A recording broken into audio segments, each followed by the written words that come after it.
Class number 2। Hello,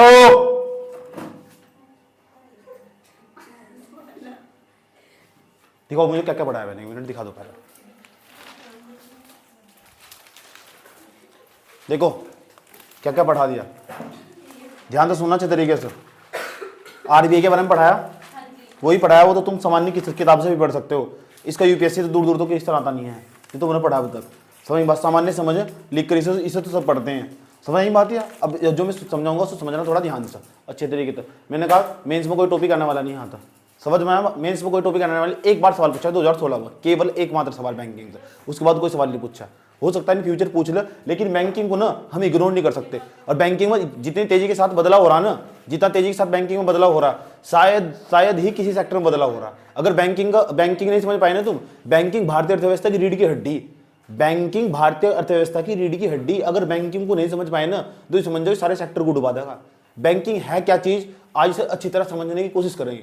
कौन कौन से बैंक हमें बैंक किसे कहते हैं, सबसे पहले मैडम बैंक किसे कहते हैं, क्या भला बैंक, बैंक होने के लिए कौन सी कंडीशन पूरी होनी चाहिए, बैंक के कौन कौन से कार्य हो, ठीक है, पेमेंट बैंक कौन कौन से है, क्या क्यों जरूरत पड़ रही है इनकी।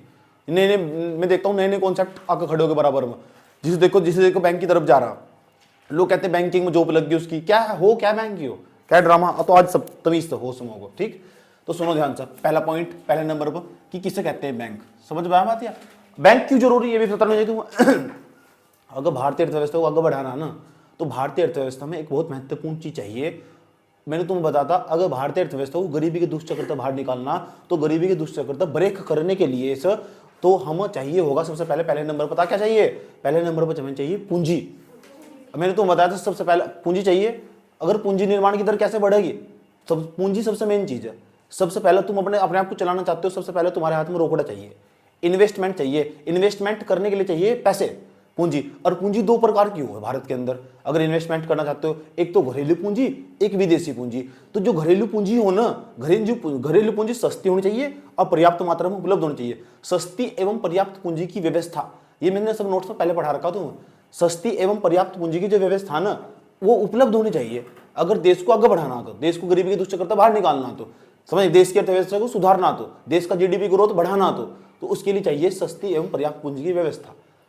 और ये इसके लिए एक, जी मैंने कहा, जिन्होंने भी बैंक का कॉन्सेप्ट डिजाइन करा ना, बहुत ही साइंटिफिक तरीके से डिजाइन करा। ये छोटी मोटी चीज नहीं है बैंक की हो, समझ में आया बात। या अब बैंक क्या, सभी बैंकों पर नियंत्रण रखने के लिए भारत के अंदर जितने भी प्रकार के बैंक, जितने, चाहे वो कॉमर्शियल बैंक हो, चाहे वो डेवलपमेंट बैंक हो, चाहे वो सहकारी बैंक हो, कोऑपरेटिव बैंक, चाहे वो किसी भी प्रकार का बैंक हो, सभी पर नियंत्रण रखने के, चाहे कोई सा भी बैंक हो भारत के अंदर मौजूद है, अगर वो चाहे पेमेंट बैंक हो, किसी भी प्रकार का बैंक, सभी बैंकों पर नियंत्रण रखने के लिए एक ही एक्ट काम करेगा, आरबीआई का रेगुलेटिंग एक्ट 1949 का, 1949 में आरबीआई का नियंत्रण एक्ट, रेगुलेटिंग एक्ट, नियामक जिसे बोलते हैं RBI act, RBI regulating act, समझ बात, भारतीय रिजर्व बैंक नियामक नियंत्रण अधिनियम 1949। जितने भी बैंक भारत के अंदर काम कर रहे होंगे, उन सबको आरबीआई के द्वारा जो गाइडलाइंस होगी वे सब फॉलो करनी होगी। ये बात हम पहले पिछली क्लासों में पढ़ चुके।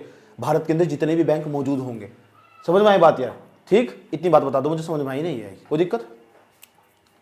तो बैंक है ना, बैंक क्या है, बैंक का भी जन्म हो, बैंक की भी मृत्यु हो, बैंक का भी जन्म हो, बैंक की भी मृत्यु हो। बैंक का जो जन्म होगा ना, वो आरबीआई के एक्ट 1934 के तहत होगा जन्म उसका। मैंने भी कह रहा हूं, बैंक का जो जन्म होगा, इन्हें पंजीकरण करवाना पड़ता, इन्हें चाहिए लाइसेंस, और लाइसेंस मिलेगा आरबीआई के पास, तो वहां लगेगा आरबीआई का एक्ट 1934, आरबीआई एक्ट 1934 का हमने बनाया हुआ। उस 1934 में सब बातें लिख रखी है हमने। आरबीआई की स्थापना उसी एक्ट के तहत हुई थी, 1935 में बनाया था हमने आरबीआई एक्ट 1934। उसकी सेकंड शेड्यूल में जो उसकी दूसरी अनुसूची में जो बैंक शामिल कर रखे गए ना, उन्होंने कॉमर्शियल बैंक या व्यापारिक बैंक या हम वाणिज्यिक बैंक कहते हैं। देखो दोबारा फिर समझ लेना, व्यापारिक बैंक, वाणिज्यिक बैंक या कॉमर्शियल बैंक कहते हैं।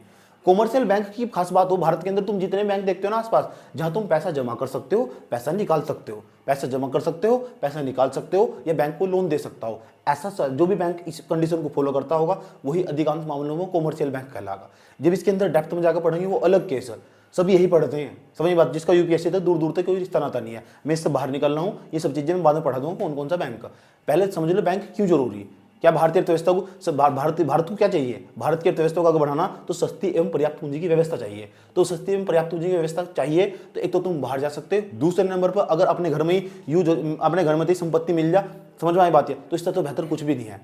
समझ में आई बात है। तो सबसे बेहतरीन होगा कि हमारे ना जो बैंक वे अच्छी तरह काम करने चाहिए। और हमारे यहाँ ना बैंकिंग के अंदर जो रिफॉर्म हुए, भारत की अर्थव्यवस्था में 1991 में रिफॉर्म हुए थे, 1991 में रिफॉर्म हुए थे। लेकिन वर्ष 1998 में जब हम ना अटल बिहारी वाजपेयी का कार्यकाल चल रहा था, लेकिन नरसिम्हा राव के नाम से रिफॉर्म नाम से जाने जाए रिफॉर्म जब हुए थे, उसके बाद ना 1998-97 तक ना हमारे जो बैंक थे उसमें रिफॉर्म हुए 97 में, 1997 में हमारे यहाँ रिफॉर्म हुए बैंकों के अंदर। और रिफॉर्म की जब बात करते हैं तो इसका मतलब बैंकों में बहुत बड़ा बदलाव हुआ। रिफॉर्म का मतलब छोटा मोटा काम नहीं हुआ, बैंकों में बहुत बड़ा बदलाव हुआ। उसके बाद हमारे जो बैंक थे ना वे आए प्रॉफिट में।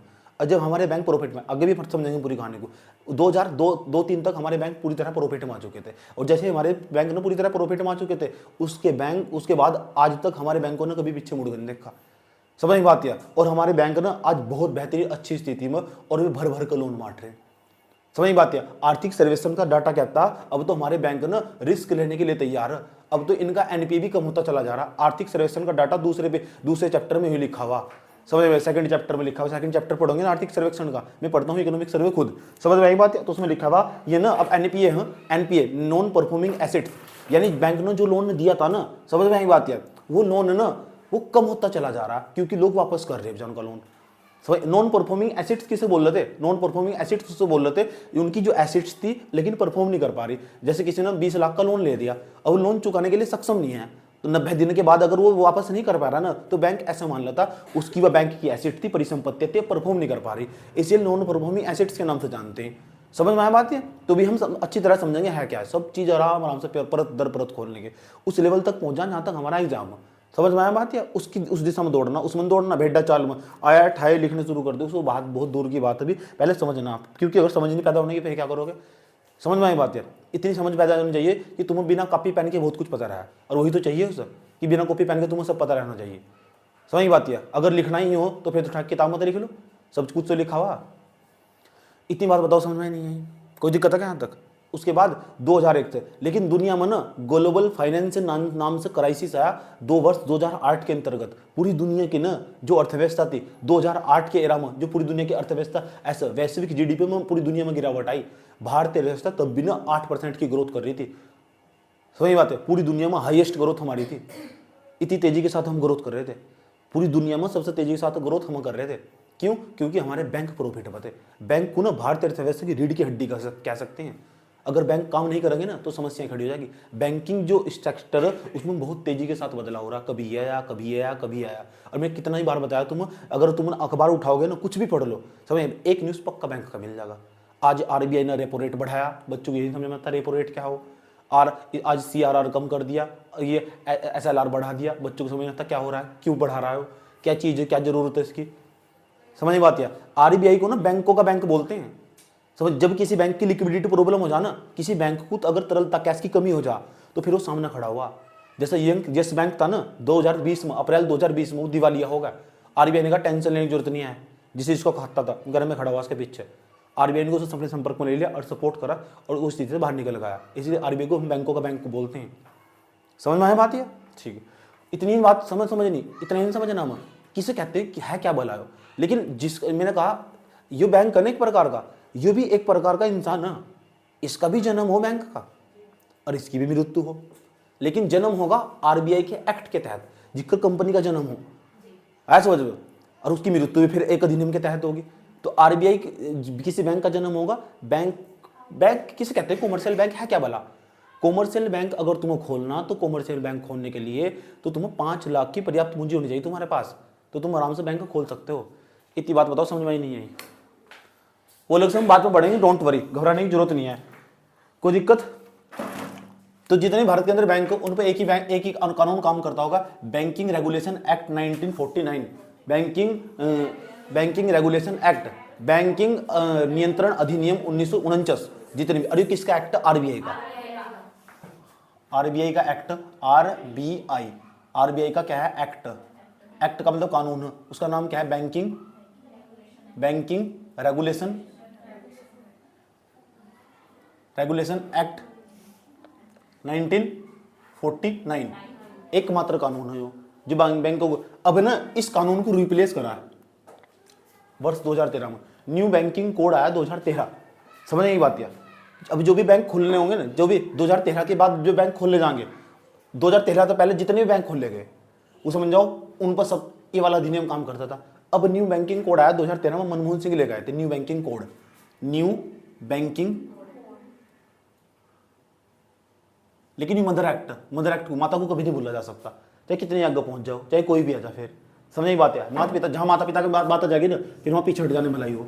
समझ नहीं बात है। तो न्यू बैंकिंग कोड आया, banking code, new banking code आया कब आया? 2013 में। इतनी बात बताओ, समझ में नहीं कोई दिक्कत? ठीक। तो बैंक को मैंने कहा बैंक भी एक प्रकार का इंसान है, उसका भी जन्म होगा, उसकी मृत्यु होगी।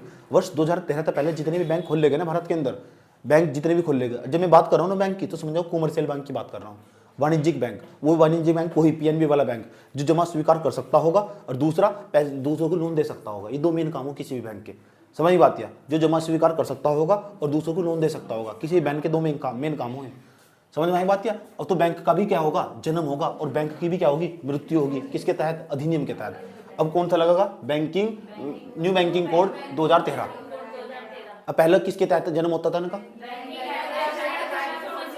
जितने भी बैंक खोले जाएंगे। समझ आई बात? आरबीआई का एक्ट लागू होगा इन पर। आरबीआई के नियंत्रण से कोई भी बाहर नहीं जा सकता। इतनी बार बताओ, समझ में नहीं आई? ठीक, कोई दिक्कत? तो मैंने कहा वो जो बैंक था, लेकिन आज ना हमारे जो बैंक वर्तमान समय जो हमारे बैंक, अब ये जो हमारे बैंक वे बहुत बहुत अच्छा काम कर रहे हैं, लेकिन बैंकों की एक ही समस्या है। बैंकों में कोई दिक्कत नहीं है पूरी इस टाइम भारतीय अर्थव्यवस्था में, एक ही समस्या थी, उसे बहुत अच्छा प्रयास करा गया। हमने कई प्रयास करे उस सोल्व करने के। तुम जानना चाहते हो समस्या क्या बैंक होगी? बैंक का देखो मेन काम हो, बैंक का काम हो जो उसके पास ना पैसा आया। आसान भाषा में थोड़ा सा समझ लो। एक्स नाम का व्यक्ति, मैं बैंक हूँ, एक्स नाम का व्यक्ति मेरे पास आया। ये मैडम मेरे पास आई, क्या नाम? पारुल मेरे पास आई, 100 रुपये ले गई। 100 रुपये ले गई पारुल मेरे पास आई, 100 रुपये ले गए। जैसे मेरे पास 100 रुपये ले गई नहीं, ठीक, तो दिक्कत नहीं है, इन्होंने जमा कर दिया। ये क्यों आई? मैंने बुलाया ना? नहीं, अपनी इच्छा से आई। इसे पता कि घर 100 रुपये घर में रखने से बढ़िया कि 100 रुपये को कुछ तो ब्याज मिलेगा। इसने कहा मुझे ना आप 1 महीने बाद 105 रुपये दे देना। मैंने कहा ठीक है, कोई बात नहीं। अब इसकी समस्या खत्म होगी, इसे तो 5 रुपये चाहिए। अब यूँ नहीं पता मुझे 100 रुपये कब निकाल लग गया, वो अलग बात है। 5 रुपये ब्याज तो मिल ही रहा है, इसी खाते में जमा भी हो रहा है। तो इसी इच्छा तक गई थी, नहीं तो मेरे पास आती ही ना। दूसरा, अब मीनू को पैसे की जरूरत थी, अरे इतनी खतरनाक तरीके से जरूरत थी, काम ही नहीं चल सकता। तो मीनू मेरे पास आई, कहने लगी मुझे ना आपसे 100 रुपये चाहिए। मैंने कहा ठीक, कोई बात नहीं, ले जाओ। लेकिन मीनू को पता मैंने क्या शर्त रखी? मैंने कहा अब मुझे ना आपसे 110 रुपये वापस चाहिए। इस दौरान क्या हुआ? इसमें मैंने कुछ पैसे लगाए अपने, मैंने इसमें अपनी तरफ तक कितने पैसे लगाए? कुछ लगाया? कितना मैं कितना बेवकूफ बना रहा हूँ लोगों का, देखो ऐसे वजह में। इस तरह मैंने 100 रुपये लिए, 100 रुपये लिए, मैंने इससे वादा कर दिया मैं तुझे 105 रुपये दूंगा। अब मैंने से 110 रुपये में पैसे दे दिए, तो मुझे कितने रुपये की बचत हुई बीच में? 5 रुपये की बचत हुई। क्या मैंने अपना पैसा यूज करा? क्या मैंने कुछ यूज करा? इसलिए कहते हैं बैंक दूसरे के पैसे से पैसा कमाते नहीं। इस तो बेहतरीन बिजनेस कुछ है ही नहीं, यही तो बिजनेस है। इसे तुम भी स्टार्ट कर सकते हो। और गाँव के जो धन्ना सेठ साहूकार लोग हो, वे यही तो काम करते हैं, ब्याज में पैसा देते हैं। समझ में आया बात? या सुनते रहो। तो ये बताओ, लेकिन समस्या पता क्या हुई? समस्या यहाँ खड़ी हो जा जब पता लगा कि मीनू ने मुझे बताया कि वो आना अब मेरे पैसे वापस नहीं लौटा सकती। ऐसे वजह तो जो मीनू पैसे दिए थे ना, वो मुझे बार बार परफॉर्म कर रही थी, कुछ नहीं ब्याज तो दे रही थी, हर महीने 10-10 रुपये ब्याज देती थी मुझे, ऐसा करके। लेकिन मुझे विश्वास था मीनू 3 महीने बाद पैसे वापस लौटा देगी। 90 दिन का टाइम दिया से 90 दिन तक इन्हें पैसे नहीं वापस लौटाए। ऐसे ही बिल्कुल बैंक के अंदर हो, 90 दिन तक जो लोन दिया था वापस नहीं आता ना, ऐसा मान लिया जा बैंक की वह संपत्ति थी। मैंने जो मीनू को पैसा दिया ना, बैंक को मैंने मीनू को जो पैसा दिया था ना, वह परिसंपत्ति थी, मेरी एसिस्ट थी। अब परफॉर्म नहीं कर पा रही, अब मीनू ब्याज भी नहीं दे रही। ऐसे समझ में बाद में जाकर पता चले तो और भी जोखिम होगा कि मीनू तो नहीं, जो मीनू थी वो ना यहाँ तो पैसा छोड़ कर सब कुछ बेच बाच कर फरार हो ली दुबई, बाबू सोना के साथ निकल लिए। समझ नहीं बात यार? तो मीनू बाबू थी, किसके साथ निकल लिए? अपने सोना के। तो इसका मैं ये बताओ, अब बैंक क्या करेगा? तो एक तरीका हो सके, क्या हुआ? अब क्या तरीका हो सके? एक तो तरीका हो सके, जो बैंक के अधिकारी कर्मचारी है ना, वे रिपोर्ट करे, और वो रिपोर्ट पुलिस वाले ना फिर वे फ्लाइट पकड़े और फिर लंदन जाओ मीनू को ढूंढने के लिए। इससे बढ़िया ढूंढने में 5 लाख खर्च हो जाए उनके, 5 लाख खर्च होगा, 5 लाख का लोन नहीं ले रखा था। ऐसा होता है, एक तो तरीका हो सकता है, ऐसे सबसे बड़ी मूर्खता होगी। इसीलिए जो मेरी बैंक हूं ना, मैं बैंक हूं तो मेरी एसेट्स काम नहीं कर पा रही, इसे हम एनपीए बोलते हैं। एनपीए यही बैंकों की आज समस्या बना हुआ, अभी भी बैंकों की यही समस्या बना हुआ। आर्थिक सर्वेक्षण कहता है भारत के अंदर जो आर्थिक सर्वेक्षण आया 2022 पिछले वर्ष का आया, जो 2022-23 का जो आर्थिक सर्वेक्षण आया पिछले साल का, वो आर्थिक सर्वेक्षण का मतलब इकोनॉमिक सर्वे क्या कहता है, भारत का जो एनपीए ना लगातार, ये सरकार का कहना खुद का कि एनपीए लगातार कम हो रहा है। अभी जा मैं नहीं कह रहा, अब वो कम क्यों हो रहा है वो मैं तुम्हें अलग तो बताऊंगा, अलग कारण हो, समझ नहीं बात यार। पढ़ने के लिए पढ़ाते वक्त इससे जोड़ना पड़ा। एनपीए उन्होंने खुद बताया कि हमने ये काम करे। अरे भाई इतने महान मूर्ख इंसान, मतलब जिसे क्या हुआ ना वोट, समझ नहीं बात यार, ये भारत के अंदर इतने इकोनॉमिक्स वाले वोट बैठा दिए। अब एनपीए क्यों कम हो रहा है, सरकार अपना बैलेंस शीट दिखा अच्छा सुधारने के लिए लोगों को बताती है देखो भारत के अंदर एनपीए कम हो रहा है, कहीं कोई दिक्कत नहीं है, सब मस्त चल रहा है, हमारे पास तो धन दौलत यो हो वो हो फलाना ढिमका, कोई दिक्कत नहीं है, सब मस्त चल रहा है। सरकार को खुद का कहना, आर्थिक सर्वेक्षण को पढ़ने के बाद लगता ही नहीं आर्थिक सर्वेक्षण, उसे एनालिटिकल अप्रोच तक एनालाइज करना पड़ेगा। एनपीए कैसे कम होगा, मीनू सरकार कह रही मैं तो लोन दे रहा हूं, सरकार कह रही एनपीए कम होगा, एनपीए कम हो, इसका मतलब भारत के लोग पैसे वापस लौटा रहेगा? नहीं, मामला कुछ और। अब ये क्या है वो आगे समझाऊंगा, थोड़ा सा ब्रेक दे दो, समझ बात। बस मैं बता रहा हूं तुम्हें कि अभी बैंकों की ना समस्या क्या है, केवल एनपीए की समस्या। एनपीए समझ में आया, बैंक की एसेट्स थी जो परफॉर्म नहीं कर पा रही, इसे बोलते हैं नॉन परफॉर्मिंग एसेट्स। मतलब क्या एनपीए, एनपीए का मतलब वो नॉन परफॉर्मिंग एसेट्स, बैंक की एसेट्स थी परिसंपत्ति थी परफॉर्म नहीं कर पा रही। अगर 90 दिन के अंदर ना अगर बैंक के द्वारा जो दिया गया लोन था अगर वो काम करना बंद कर देना, ऐसे मान लो उसका जो बैंक का जो लोन था पैसा था वो एनपीए हो चुका। और ये बैंकों की सबसे बड़ी समस्या यह, यहाँ बैंक मार खा जा रहे, इसलिए बैंक बहुत खतरनाक हो चुके हैं। लोन देने से पहले ना एक एक चीज चेक करते हैं, बैलेंस शीट। ऐसा कोई दिन नहीं है जिस दिन एसबीआई वाली मैडम का मेरे को फोन ना आता हो, हर दिन कहते क्रेडिट कार्ड चाहिए। आज ही मैंने उसका नंबर ब्लॉक ही करा, क्रेडिट कार्ड चाहिए, क्रेडिट कार्ड चाहिए, क्रेडिट कार्ड चाहिए। मैंने कहा इतनी मैंने लुगाई भी फोन नहीं करने की, मुझे परेशान कर दिया सच में। हर दिन उसका टाइम फिक्स 11 और 12 के बीच में फोन करती है, क्रेडिट कार्ड चाहिए, क्रेडिट कार्ड चाहिए। मैंने कहा उम्र बताओ तुम्हारी कितनी, आए समझ में। फिर मैंने आगे से थोड़ी थोड़ी इन्फॉर्मेशन ली, वो कहने लगी जी मेरी तो शादी हो चुकी। तो फिर मैं क्या करता पता है, मैंने कहा ऊपर 3 बटन दिख रहे होंगे और इसमें एक ऑप्शन है वो लोग का कर दो, बस चुपचाप जाएगा।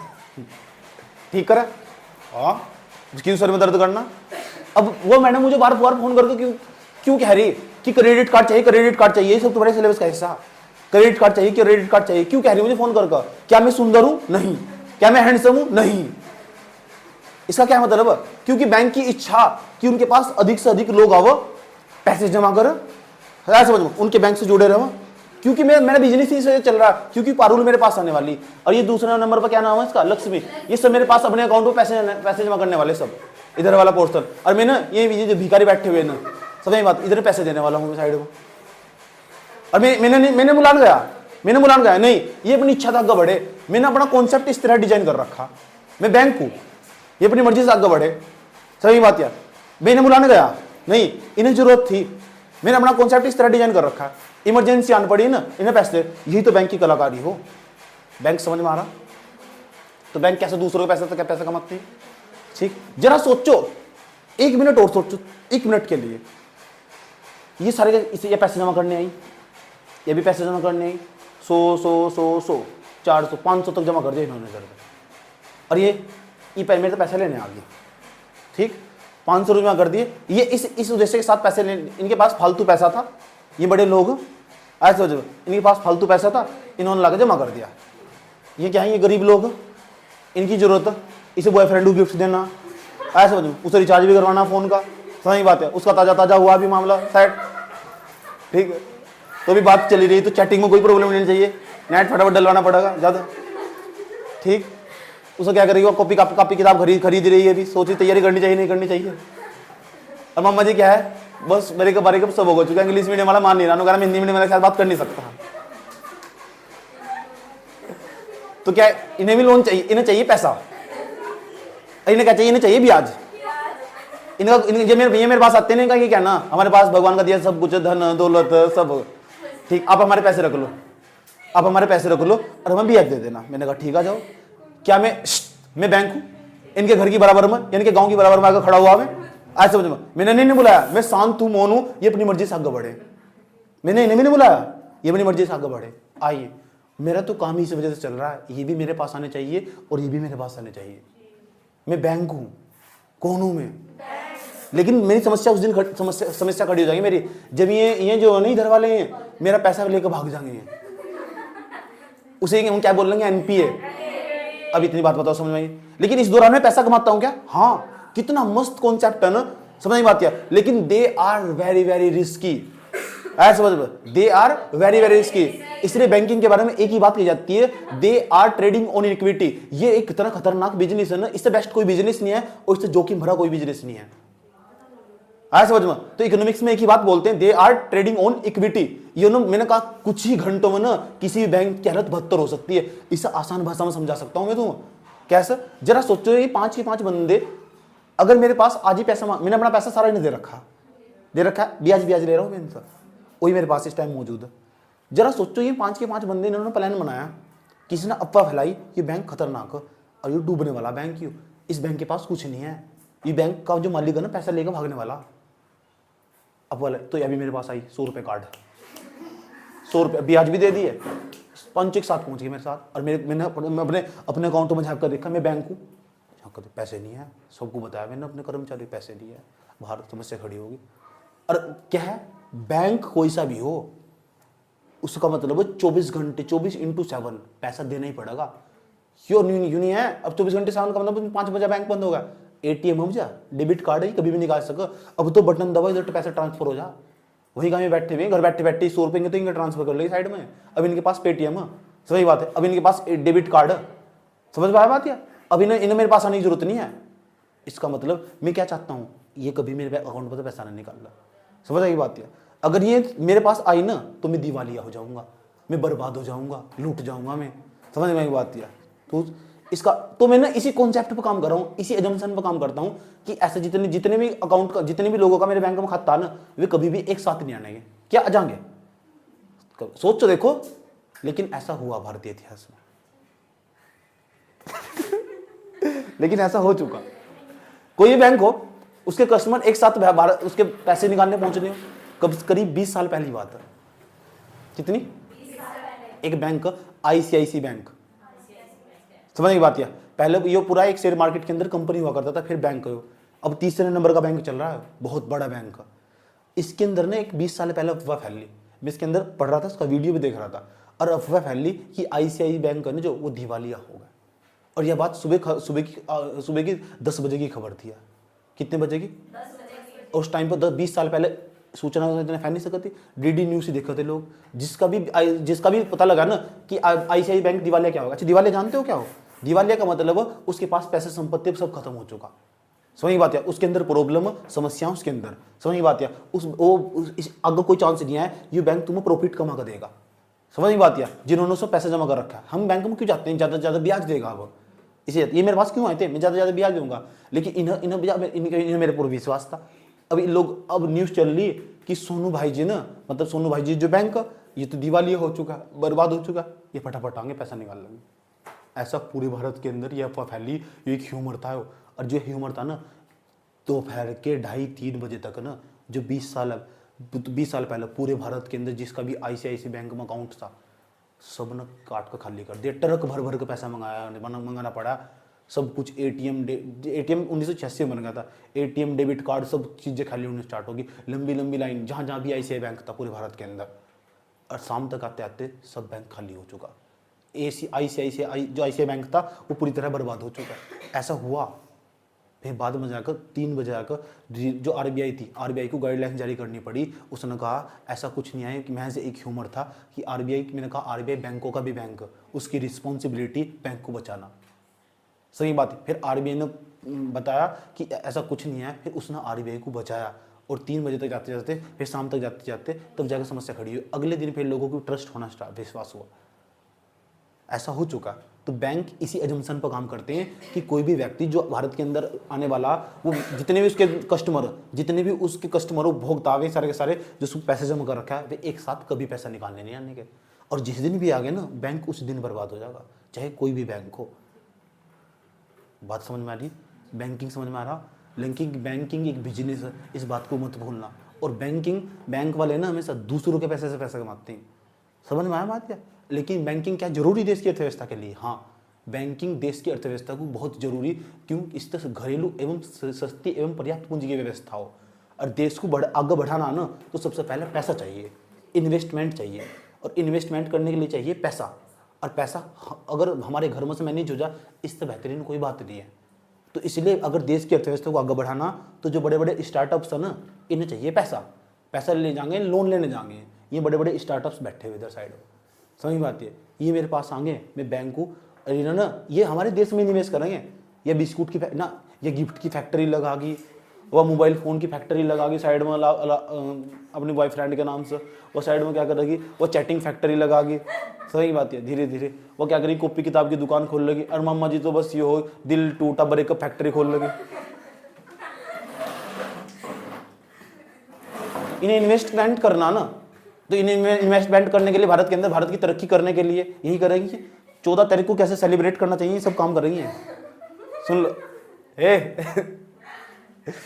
सुन लो, तो ये क्या करेगी, इन्हें करना इन्वेस्टमेंट, इन्हें चाहिए पैसा, समझ? पैसे नहीं है इनके पास। पहले 1991 से पहले हमारे देश की स्थिति इतनी बदतर क्यों थी? हमारे देश की स्थिति इतनी बदतर इसलिए थी, घरेलू एवं सस्ती पर्याप्त पूंजी की अर्थव्यवस्था नहीं आती, बैंकिंग प्रॉफिट में नहीं आते। हमारे जो बैंक थे ना, बैंकिंग अर्थव्यवस्था डगमगाई हुई थी। तो बैंकिंग जो बैंक थे वे काम नहीं कर रहे थे, ऐसा समझ। हालांकि वर्ष 1969 में ना 14 बैंकों का राष्ट्रीयकरण भी कर दिया गया था, सारे बैंकों को मर्ज कर, लेकिन वे अच्छे रिफॉर्म नहीं आते। जो नरसिम्हा राव ने रिफॉर्म करे ना, वे अच्छे परफॉर्म थे। 1997 में जो सुधार हुए, बहुत बड़े सुधार थे। उसके बाद 2002 और 3 तक आते आते ये समझ जाओ बैंक हमारे प्रॉफिट में आ चुके हैं, और आज तक हमारे बैंक को कोई प्रॉब्लम नहीं है। समस्या एक ही, नाम मैंने तुम्हें बता दिया, एनपीए। बैंकों की एक ही समस्या, पूरे भारत के अंदर जितने भी बैंक, उसे एक ही बात का जोखिम रहता कि मियाँ मेरा पैसे लेकर ना भाग जाए। ऐसा समझ में कोई दिक्कत यहाँ तक? अब मैं तो छोटा उदाहरण ले रहा हूँ, तुम इसमें बड़ा उदाहरण ले लो। सही बात है, मैंने बहुत छोटा उदाहरण लेकर समझाने की कोशिश करी कि बैंक किस तरह काम करते हैं, किस तरह ने डिजाइन करा गया, समझ में ये बात है। तो अब बताओ, किसी बैंक की, भारत के अंदर जितने बैंक हैं उनकी क्या समस्या, और दूसरी समस्या या किस अजम्पशन पर काम करते हैं, इसी अजम्पशन पर काम करते हैं कि उसके जितने भी कस्टमर है ना, सारे एक साथ नहीं आने के। आए समझ में? ठीक, सारे एक साथ पैसा ले नहीं आने के, इसी एजम्पशन पर काम करते हैं। तो क्या बताओ, बैंकों की स्थिति बदतर नहीं हो जाएगी? हुई। कौन से बैंक की स्थिति बदतर हुई? ICI bank. ठीक, इसी कंसेप्ट के साथ बैंकों को डिजाइन करा गया। हम लिखते हैं कुछ भी, लिखे तो नहीं, ऐसी पढ़ाई ऐसी हो।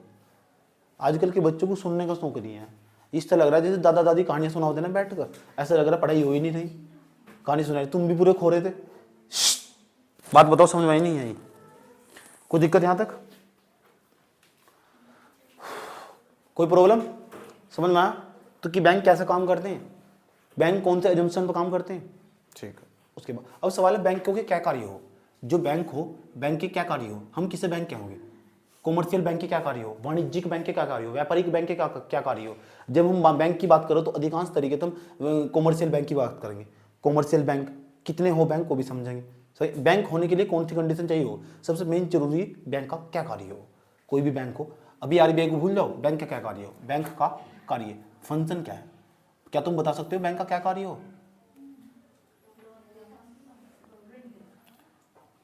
बैंक का कार्य अभी तो बताया था, मैं बैंक ही था, तो मेरा बताओ क्या क्या कार्य था।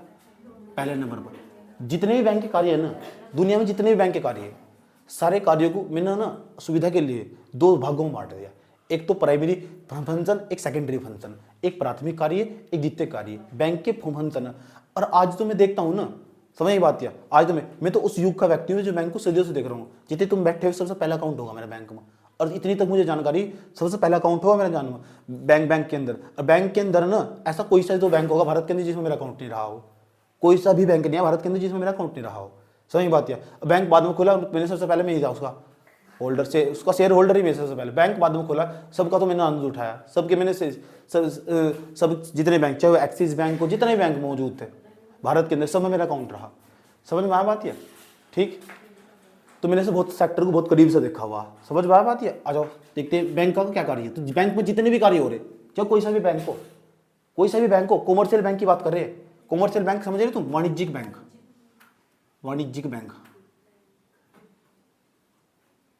बैंक, इसे व्यापारिक बैंक भी कहते हैं, कॉमर्शियल बैंक कहते हैं इसे, कॉमर्शियल बैंक। तो जितने भी बैंकों के कार्य है ना, उसमें दो भागों में बांट कर देखता हूँ, दो कार्य। बैंक के कितने कार्य?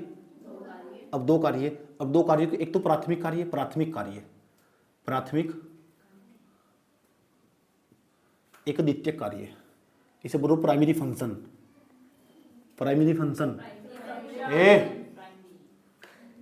दूसरा द्वितीयक कार्य, इसे सेकेंडरी फंक्शन बोलते हैं, सेकेंडरी फंक्शन। द्वितीयक, पहले नंबर पर सबसे पहला काम बैंक का, कोई भी बैंक हो उसका सबसे पहला काम क्या होगा? सबसे पहला काम होगा जमा स्वीकार करना। ये लोग आए मेरे पास, जमा करे और मैं इसको स्वीकार कर लो, तो जमा को स्वीकार करना। डिपॉजिट करना, जिसे हम दूसरी भाषा में डिपॉजिट कहते हैं, आया समझ में? डिपॉजिट होगा, समझ में बात है? ठीक, सबसे पहला बात जमा स्वीकार करना।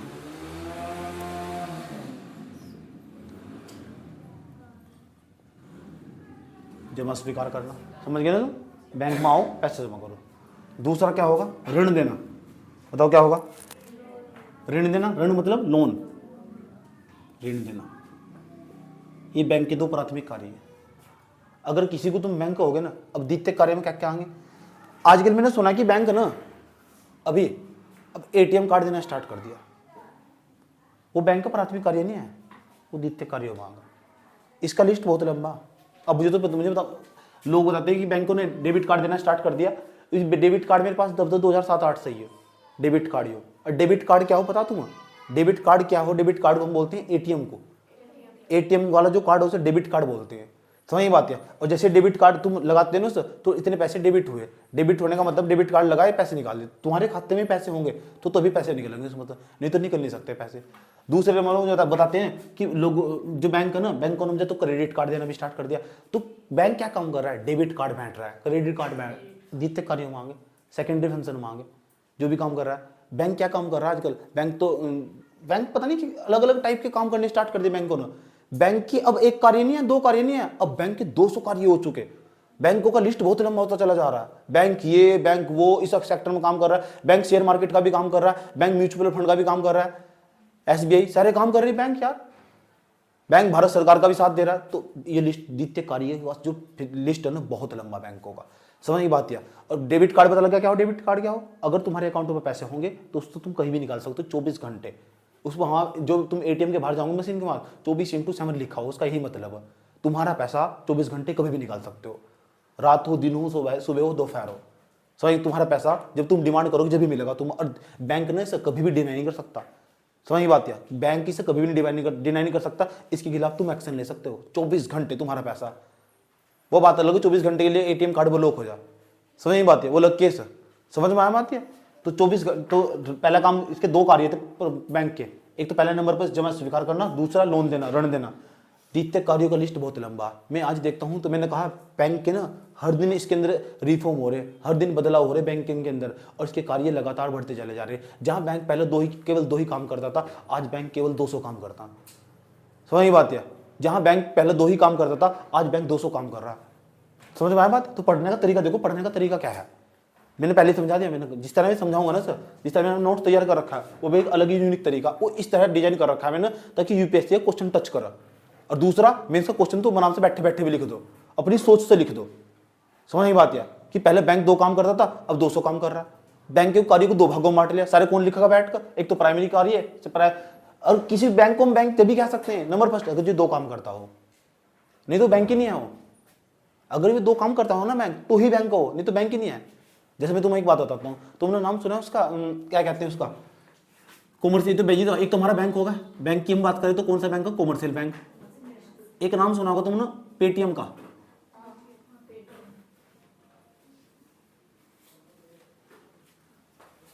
पेटीएम नाम सुना? फोन में हो पेटीएम, पेटीएम कर दो, पेटीएम कर दो, पेटीएम कर दो, पेटीएम कर दो, गूगल पे पेटीएम, इसे पेटीएम बैंक बोलते हैं। क्या बोलते हैं? Paytm bank. बैंक पता कैसे बैंक हो? ये ऐसे बैंक हो, इनके अंदर तुम पैसा डाल लोगे, पैसा अंदर पैसा जमा हो जाएगा इनके अंदर। ये पेटीएम बैंक क्या करते हैं? जमा स्वीकार, ये पेटीएम की खास बात है, पेमेंट बैंक किसे बोलते हैं? जमा स्वीकार कर ली, उसके अंदर तुमने पैसा फिक्स कर लिया, उससे फिर पैसा कहीं भी डाल सकते तुम। भुगतान बैंक जिसे बोलते हैं, भुगतान बैंक तुम्हारा भुगतान करते हैं, गूगल पे हुआ गूगल पे कर दो। ये बहुत सारे गेटवे आज लगातार बनते चले जा रहे हैं, गेटवे जिसे बोलते हैं। तो पेमेंट बैंक जिसे बोलते हैं, जो भुगतान बैंक जिसे बोलते हैं, जो तुम्हारा मतलब उसका भुगतान कर देते। नाम ही देखो क्या है, भुगतान बैंक, जो भुगतान कर देते हैं। इसमें क्या है, तुम्हें पहले इसमें जमा तो स्वीकार कर देंगे, लेकिन तुम्हें कभी लोन नहीं दे सकते हैं, समझ गए? ये कभी लोन नहीं दे सकते, इसलिए बैंक की कैटेगरी बनाने गए। पेमेंट बैंक को कभी भी ना बैंक नहीं कह सकते, गूगल पे को हम कभी बैंक नहीं कह सकते, पेटीएम को, भीम ऐप को हम कभी बैंक नहीं कह सकते, फोन पे को हम कभी बैंक नहीं कह सकते। क्यों नहीं कह सकते? अरे ये बहुत छटपटा रहे बैंक कहलाने के लिए। पता क्यों? कि अभी मैं अगर तुम किसी ऑनलाइन फॉर्म फिलअप करना स्टार्ट कर दो ना, और वहाँ 1000 ऑप्शन आ जा। मान लो अगर तुम्हें ऑनलाइन कोई चीज़ मंगानी, ऑनलाइन जब वहाँ पे उसके अंदर पे करोगे, तो पे करने के अंदर बहुत सारे ऑप्शन आएंगे, अमेजन पे, उसके बाद आएगा मोबी किक आगा, ऐसा करके कुछ भी बहुत सारे ऑप्शन आएंगे वहाँ से। दूसरे नंबर डेबिट कार्ड से करे, एक ऑप्शन आएगा क्रेडिट कार्ड से करे। इतने सारे तो गेट वे हो रहे, समझ में आई बात? या लेकिन ना मैंने कहा ये पेटीएम बैंक है, पेटीएम बैंक, लेकिन कभी बैंक नहीं बन सकते हैं। ये बैंक क्यों नहीं बन सकते? बैंक इसलिए नहीं बन सकते हैं, क्यों? क्योंकि इन्हें जमा स्वीकार करने, जमा तो कर लेंगे, जमा करके वहाँ से कटवा भी देंगे, लेकिन क्या है, इन्हें कभी भी ना इसका दर्जा नहीं दिया गया कि लोन प्रोवाइड कर सकें। और मुझे उम्मीद है अब जब लोन भी देना स्टार्ट कर दिया शायद इन्होंने, अगर लोन देना स्टार्ट कर दिया ना, तो ये समझ जाओ हमारे बैंक खतरे में आ जाएंगे। सही बात है, हमारे बैंक खुद के खतरे में आ जाएंगे। जैसे पेटीएम होगा, मैं अभी तुझे बता रही हूँ, पेमेंट बैंक हो, पेमेंट बैंक, इसे पेमेंट बैंक बोल लो, भुगतान बैंक, पेमेंट बैंक।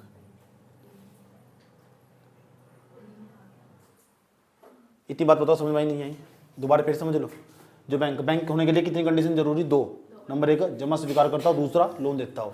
साधारण भाषा में रखो, जमा स्वीकार करता हो और लोन देता हो। अब काम कर रहे बैंक, एक तो पेमेंट बैंक होगा। अब पेमेंट बैंक क्या होगा इसे समझ लो। क्या ये बैंक होगा? नहीं होगा। क्यों? क्योंकि जमा तो स्वीकार कर लेगा, दूसरा लोन नहीं दे सकता है। समझ की बात यार, लोन देने का नहीं हो। अभी जो पेमेंट बैंक होगा, जैसे गूगल पे वगैरह होगा, समझ बात यार, ये कभी नहीं दे सकते। लेकिन इनकी टक्कर हमेशा बैंक के साथ रहती है, इनकी टक्कर हमेशा बैंक के साथ रहती है। समझ जाए बात यार? ये पता क्या कहते हैं? क्रेडिट कार्ड नहीं जारी कर सकता है, ये डेबिट कार्ड नहीं जारी कर सकते हैं। ये कंडीशन किसके केवल, यह कंडीशन ये बैंकों के पास ही होगी। समझ बात यार? ये डेबिट कार्ड नहीं दे सकता, थोड़ा ही जो पेटीएम कि उसने क्रेडिट कार्ड बैठ दिया अपना, नहीं, अपना डेबिट कार्ड बैठ दिया, नहीं, ऐसा नहीं कर सकता हो। क्योंकि उसे पूछना पड़ेगा आरबीआई से। आरबीआई सबका बाप को, उसके बिना कुछ नहीं कर सकता हो। उसकी गाइडलाइन हर जगह फॉलो होगी। अगर आरबीआई ने परमिशन दे दी ना तो हमारे जो बैंक है दूसरे वाले ये खतरे में पहुंच जाएंगे। इनका कंपटीशन इनके साथ है। समझ बात? ध्यान तो सुनना अच्छे तरीके से। अगर ये बैंक हमारा बैंक को तो हमने परमिशन दे रखी है। कहते हैं जो बैंक जैसा एसबीआई होगा, मान लो किसी बच्चे का एसबीआई में खाता, तुम्हारा एसबीआई में खाता, मेरा भी खाता है एसबीआई में। एसबीआई योनो बैंक का हुआ, योनो बैंक एसबीआई का। पीएनबी है, पीएनबी है, पीएनबी के नाम से भी एक पूरा का पूरा इसका इनका खुद का ऐप आओ, पीएनबी का खुद का ऐप आओ। तो ये पता क्या कहते हैं? ये कहते हैं जो तुम्हें पेटीएम पूरी सुविधा दे रहा है ना, वो उससे ज़्यादा सुविधा मेरे पास है। तुझे बिजली का बिल पे करना, मेरा ऐप खुद का डाउनलोड कर, उसमें सब चीज़ दे, सब चीज़ मौजूद है। तू क्यों जा रहा पेटीएम पर? तो कंपटीशन नहीं होगा इनका, होगा नहीं होगा। क्यों? ये चाहते हैं इन्होंने खुद का ऐप बना, खुद का एप्लीकेशन बना रखा, खुद का ऐप बना रखा है ना इन्होंने। कह रहे हमारा ऐप डाउनलोड करो, उसके अंदर वो सब चीज़ मौजूद है जो पेटीएम के अंदर मौजूद है। समझ गए? तो हमारे जो तुम्हें वहाँ चाहिए, वहाँ तुम क्या करते हो? गैस का जो बिल है उससे पे कर सकते हैं, बिजली का बिल पे कर सकते हैं, कोई बिल कटवाना हो वहाँ से उससे पे कर सकते हैं। अगर यहाँ सब चीज़ मौजूद है, तुझे वन स्टॉप सोल्यूशन हमारे पास ही। समझ में आए बात है? अभी जो बैंक क्यों है? क्यों? तो क्योंकि 2 कंडीशन उसके पास, जमा स्वीकार सको, लोन दे सको। दूसरा डेबिट कार्ड भी दे रहा है, क्रेडिट कार्ड भी दे रहा है। अच्छा, क्रेडिट कार्ड किस मुद्दे पर काम कर रहा है समझ लो। डेबिट कार्ड तो समझ में आएगा तुम्हारे, डेबिट कार्ड में अगर तुम्हारे खाते में पैसा होगा तो ही कटेगा, आया समझ में? नहीं तो डेबिट कार्ड का काम नहीं करने का। तो अगर पता लगा एटीएम पता लगा पैसे ही नहीं है, समझ बात है। लेकिन अगर तुम्हारे खाते में पैसे भी नहीं है और क्रेडिट कार्ड की खास बात हो तो तब भी तो वो क्रेडिट कार्ड तब भी चलेगा। हाँ, ये क्रेडिट कार्ड के तुम्हारे खाते में पैसे नहीं है बिल्कुल भी, आया समझो, जीरो पड़ा तुम्हारा खाता और तुमने क्रेडिट कार्ड बनवा रखा है। तो जितना चार्ज मर्जी खर्च करो, 50,000 का बनवा रखा है, 2 लाख का बनवा रखा है, 3 लाख का। जैसे मैंने 10 लाख का बनवा रखा है क्रेडिट कार्ड। कितने का? 10। अब मेरे खाते में 0 बैलेंस है, 10 लाख तक मैं जहाँ चाहूँ वहाँ इन्वेस्टमेंट कर सकता हूँ। लेकिन जिसने क्रेडिट कार्ड बना के दिया ना मुझे, वो पर महीने के मेरे तो 10,000 रुपये भी ले, वो कुछ नहीं करता, बस 10,000 रुपये इसी बात के लिए मेरे पे क्रेडिट कार्ड है। और मुझे जो नहीं है, मेरे से वो कहता कि तू मुझे बाद में दे देना, तू बहुत अमीर आदमी। ऐसे मुझे क्रेडिट कार्ड इसी सिद्धांत पर काम कर रहा है। बात समझ में आई? इसी क्रेडिट कार्ड का फायदा हो, समझ आई बात है? और क्रेडिट कार्ड हमेशा उसे देगा जिसकी बैलेंस शीट अच्छी होगी, जो अच्छा बरोबर होगा, जिसके खाते में ठीक ठाक पैसे रहते होंगे, ये बहुत तेज हो, उसे ही फोन करेंगे बार बार ये कि क्रेडिट कार्ड ले जाओ, क्रेडिट कार्ड ले जाओ। पता लगा क्रेडिट कार्ड क्या हो, पता लगा क्रेडिट। इसका क्रेडिट का क्या मतलब हो, इसका मतलब क्रेडिट हो जाएगा, घबराने की कोई जरूरत नहीं है। क्रेडिट का मतलब है, क्रेडिट का मतलब जमा है खाते में, तुझे दिखाई दे रहा क्रेडिट है उसमें यार। सब हम पता लगा जीरो। तुम जहाँ चाहो वहाँ बिल कटवा लो, क्रेडिट कार्ड दे, जहाँ चाहो वहाँ पूरे देश के अंदर कौन सी फ्लाइट चाहो वहाँ बुक कर दो, 1000 फायदे दे उसमें। आए समझ में, जहाँ भी तुम जो चाहो वो बुक कर दो, पैसे भी नहीं आए खाते में। वो बताओ कि जब चाह जब चाहते रहे, जब मन करे ना, जब खाते में तो पैसे डाल लगाई, जब भी डाल लगा तो डाल दिए, कोई दिक्कत नहीं है। जितना मन मर्जी खर्च कर, उसकी लिमिट 50,000 वाला बनवाना, 10,000 वाला बनवाना, इतने खर्च कर सको तू 50,000 तक। तेने 60,000 कर दिए तो पेनल्टी लग जाएगी, तो अपनी मर्जी से बनवाना। फिर इसका 1 साल का चार्ज भी जाओ, तो मैंने 10,000 वाला बनवा रखा है कि मुझे 1 साल के 10,000 वैसे ही देने हैं उस बात पर। ऐसे हमें खर्चा भी जिस हिसाब से करता हूँ मैं, समझ में आया बात। और उसके अंदर भी बहुत सारी वैरायटी दे हैं, सिंपल वे कार्ड, बहुत सारे कार्ड है। तो ये क्या लुभावनी चीजें हैं ये, जो बैंक है ना, ये क्या क्यों कह रहा है मुझे फोन कर रहा, उसे प्रॉफिट हो रहा, 10,000 नहीं मिलेंगे, ये तो मुझे फोन कर रहा है 1 साल के और कुछ करना भी नहीं, ले क्रेडिट कार्ड ले जाओ। ऐसा समझ लो, इसी एजम्पशन पर बैंक काम कर रहा है। इतनी बात बता दो, मुझे समझ में आई नहीं आई। डेबिट कार्ड समझ में आया, क्रेडिट कार्ड समझ में आया। क्रेडिट कार्ड अगर तुम्हारे खाते में पैसे होंगे तो क्रेडिट कार्ड का फायदा पता लग गया क्या क्रेडिट, लेकिन क्रेडिट कार्ड का नुकसान भी देख लो क्या है। 10,000 बिना बात के नहीं चाहे 1 साल हो, आया समझ में। उसका चार्ज हो एनम ईयर बोल लो सर, 1 साल के पैसे निर्भर करो कौन सा कार्ड बनवाया तुमने, किस तरह का कार्ड, क्रेडिट कार्ड। तो डेबिट कार्ड क्रेडिट कार्ड बनकर समझ में आया, ठीक है। लेकिन जो पेमेंट बैंक है, पेमेंट बैंक को क्रेडिट कार्ड और क्रेडिट कार्ड और जो क्रेडिट कार्ड और जो डेबिट कार्ड है उन्हें जारी करने की परमिशन नहीं है। मान लो कोई पेटीएम, उनको पेटीएम का, मेरे पास तो पेटीएम का डेबिट कार्ड नहीं है, परमिशन नहीं है, आरबीआई ने दी नहीं। और जब भी देगा ना यूपीएससी अगले साल अगर तुरंत सवाल पूछ लेगा, समझ में आया बात यह, ठीक। भीम ऐप पर भी उसने सवाल पूछ रखा है, इसलिए तुम्हें समझना बहुत जरूरी हो। भीम ऐप पर भी सवाल पूछ रखा है उसने ना। तो क्रेडिट कार्ड पता लगा, क्रेडिट का मतलब क्या हो, कह रहा क्रेडिट है, जीरो ना, खाली घबराने की जरूरत नहीं है। ये क्रेडिट कार्ड जब भी डालेगा जब भी काट लेंगे, घबराओ ना। चाहे 1 साल बाद डाली कोई दिक्कत नहीं है, 2 साल बाद डाल लगा तो ही जरूर दो और देना पड़ेंगे। क्यों? क्योंकि बैंक ने अपने अकाउंट से कटवा के दिए पैसे। मेरे पास पैसे नहीं है, मेरे पास क्रेडिट कार्ड है। तुम्हारे पास क्या है? मेरे पास गिटार है, तुमको मेरे से प्यार है। समझ में आया बात ये हो। तो जो क्रेडिट कार्ड है ना, क्रेडिट कार्ड आराम से काट लगा, जब भी मैं खाते में पैसे डाल लूंगा ना तभी काट लेंगे। अब आदमी ये सोच रहे होंगे मैं खाते में डालने का ही नहीं, देखो कहाँ से काट लगा। तो उनका ना रूल रेगुलेशन हो, इतने दिन तक नहीं डाल लेना तो फिर जेल की हवा खाओगे बेटा, ऐसे समझ में। समझ में आया बात है। तो क्रेडिट कार्ड पता लगा, क्रेडिट कार्ड किसे किसे पता था, पहला हाथ खड़ा करो जिसे पता था क्रेडिट कार्ड, यही हो, पता लग चुका, ठीक है। तो पीएन भी अब ये क्रेडिट कार्ड, लेकिन पता क्या हो रहा है, कोई बात, लेकिन जो पेमेंट बैंक है ना ये बहुत कोशिश कर रहे हैं, आरबीआई को बार बार जाकर कह रहे हैं हमें परमिशन दो डेबिट कार्ड करने की।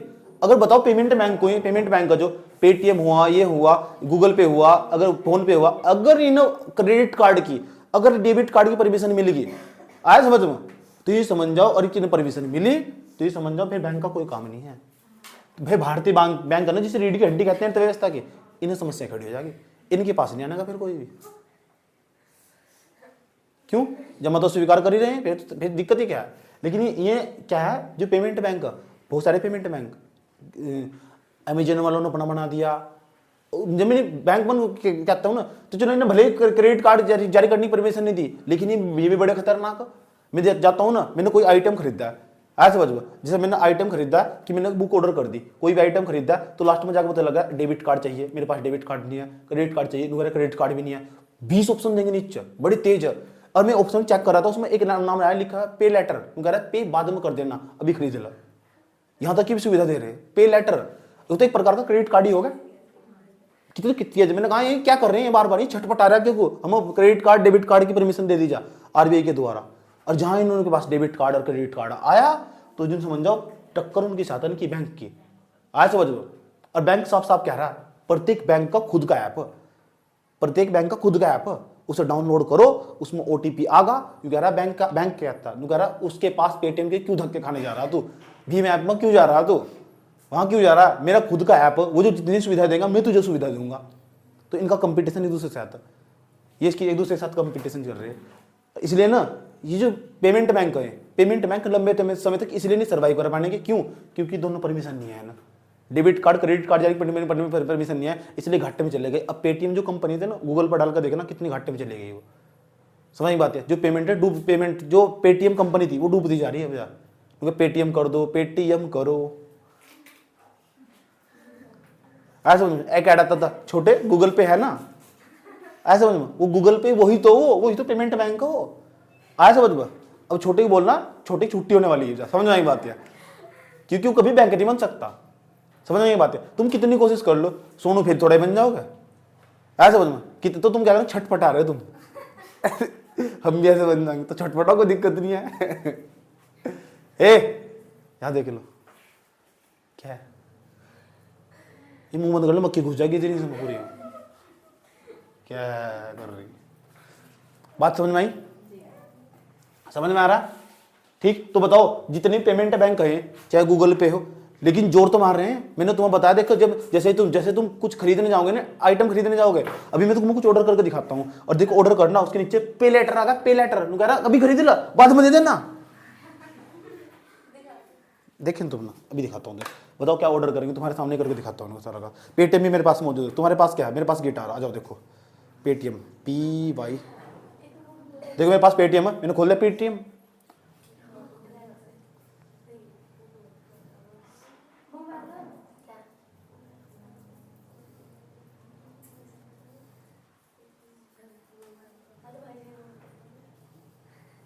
इसे समझो पहले, देखो स्कैनर है यहाँ से, पेटीएम बैंक है, ये पेटीएम बैंक है, इसमें सारी सुविधाएं मौजूद है। जो इस पेटीएम, ये पेमेंट बैंक है पूरा का पूरा, भुगतान बैंक इसे बोलते हैं, ये भुगतान बैंक है ना। जैसे पेटीएम है ऐसे ही गूगल पे है, वो भी काम कर रहा है, ऐसे ही भीम ऐप काम कर रहा है। समझ नहीं बात है, ऐसे ही कौन था भीम ऐप भारत सरकार का, और ये भारत क्या है नहीं, ऐसे समझ ये भारत क्या है नहीं। दूसरा क्या है, एक और ये क्या है, गेटवे है, ये भुगतान करने के गेटवे है। ऐसे नहीं कर सकते, गूगल पे नहीं कर सकते तो फोन पे कर दो, फोन पे नहीं कर सकते तो पेटीएम कर दो, पेटीएम करो, ऐसे में। छोटे तू मुंह चला, गूगल पे में चलता है, ये तो था एडवर्टाइजमेंट, ये था, तो हम भी परेशान हुए उससे, ऐसे समझ में। तो इतनी बात, ये तो होगा हमारा एक गेटवे, तो होगा गेटवे, गेट जाने का रास्ता, भुगतान करने का रास्ता, ये गेटवे, पेमेंट गेटवे है। आया समझ में, ये पेमेंट गेटवे है, ये क्या कर रहे हैं, ये चाह रहे कि हमें परमिशन मिल जा डेबिट कार्ड जारी करने का, क्रेडिट कार्ड जारी करने का, दिया ही नहीं सरकार ने। सरकार का मतलब RBI ने, और RBI ने जिसने परमिशन दे दिया तो ये घाटे में पहुंचाएंगे फिर नहीं। समझ में आया बात है। लेकिन अभी रिपोर्ट आ रहा था कि सरकार इन्हें परमिशन दे देगी। अब सरकार परमिशन देती है नहीं देती है, हो सकता अडानी ने इसके शेयर खरीद रखे हो, फिर परमिशन दे दे, ऐसे हो जाएगी। समझ नहीं का तुम। उसके बाद एक गेटवे पता लगा। अब मैं तुम्हें ऑर्डर करके दिखाता हूँ, और तुम्हें दिखाता हूँ कुछ भी चीज़ में ऑर्डर करूँगा तुम्हारे सामने, और तुम देखना कितने ऑप्शन आएंगे। अब मैं अमेजन में चला गया, जैसे चला गया मैं अमेजन में चला गया, देखो क्या खरीदना बताओ।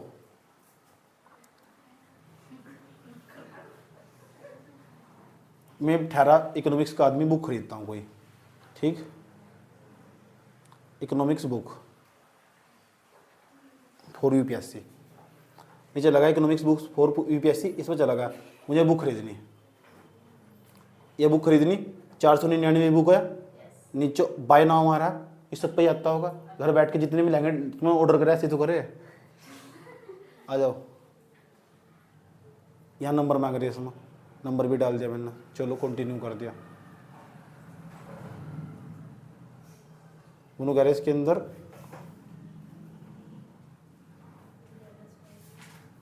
Your order is eligible for free delivery, इन्होंने कह रहे फ्री डिलीवरी तुम्हारी इसकी, आ जाओ, तुम कोई पैसे नहीं, प्रोसीड कर दिया मैंने से।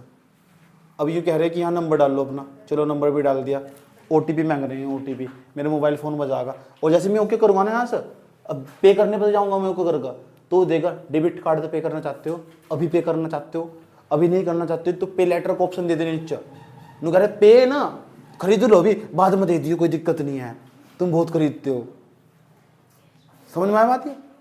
तो ये क्या है, क्या अपने ही नाम का पूरा एक एटीएम पेटीएम की तरह जारी कर दिया कार्ड इन्होंने। तो जो पेमेंट बैंक इनकी टक्कर बैंक वालों के साथ है, इसलिए बैंक वाले भी बहुत तेज है, अपने ऐप जारी कर रखे उन्होंने, कह रहे हमारा खुद का ऐप डाउनलोड करो। इतनी बात बताओ समझ में नहीं आई।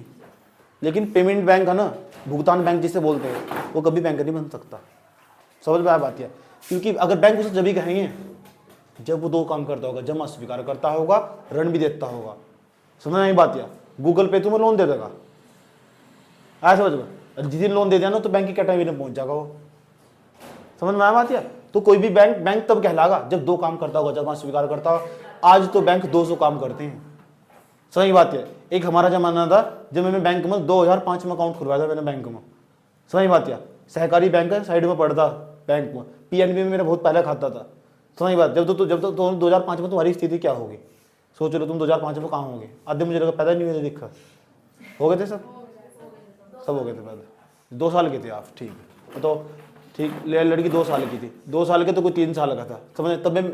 तब भी मैं बैंकिंग के बारे में पढ़ रहा था। सोच लो। चुप हो जाओ इधर।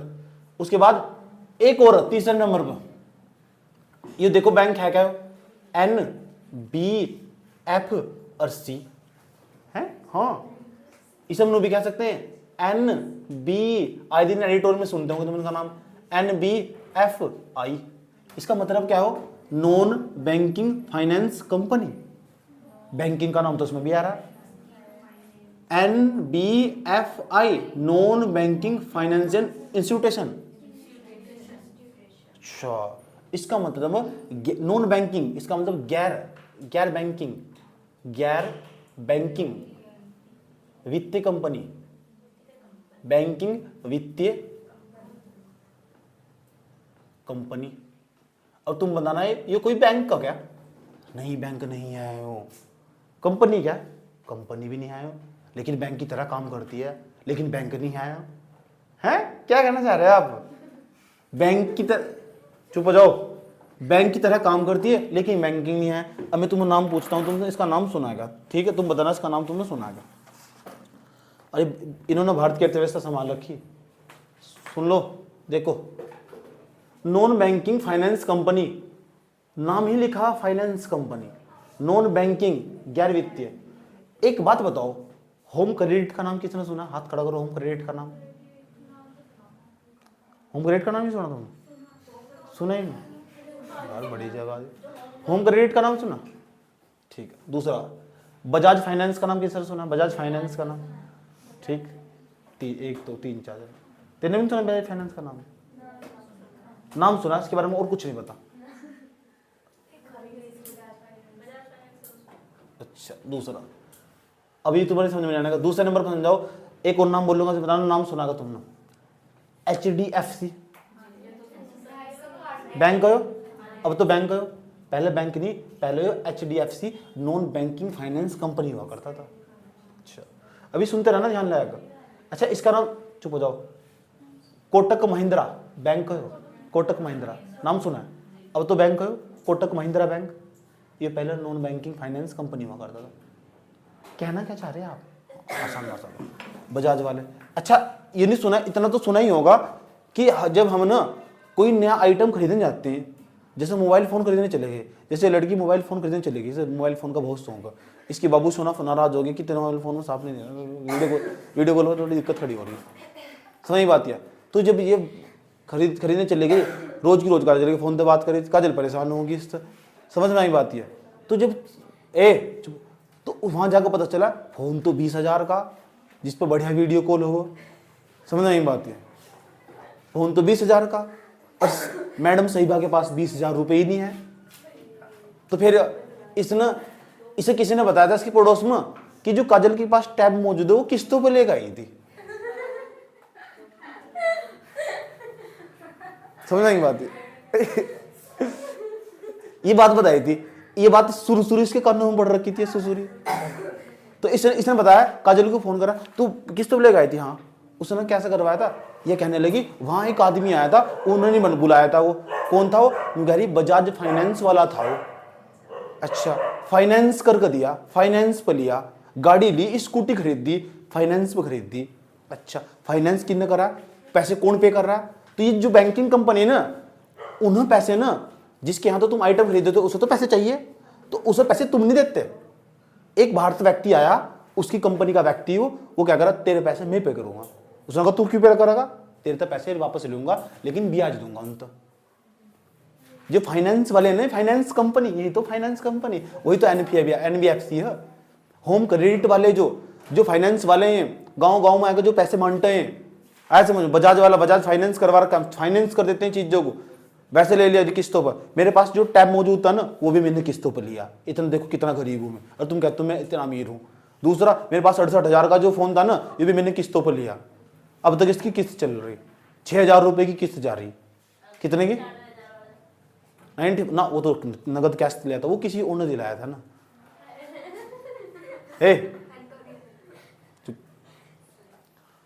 नहीं, वो गिफ्टेड था, गिफ्ट था, वो किसी और ने दिलाया था। वो जमाना कुछ और था, साल दूसरा, 2 साल दूसरा, वो 2019 से पहले की बात थी। 2019 में गया था लास्ट में, जम्मू कश्मीर गया था। इतनी बात बताओ, समझ में नहीं आई कोई दिक्कत? तो जो बराबर में आकर खड़ा हुआ, इसका भी साहस बढ़ गया। इसने कहा ये कौन है? इसने कहा ये तो फाइनेंस वाला। ये तो सुंदर है, ऐसा समझ में। आदत तो इनकी पहले से ही खराब, समझ में आई बात है। तो उसके बाद ऐसा भी ऐसा करके फिर इसने इसका फाइनेंस कर दिया। फाइनेंस करा नहीं करा, नंबर उसका भी ले लिया इसने, आगे काम पड़ जाएगा। समझ में आई बात है? इतनी बात बताओ, समझ में आई नहीं आई? इस मामले में तो माहिर है।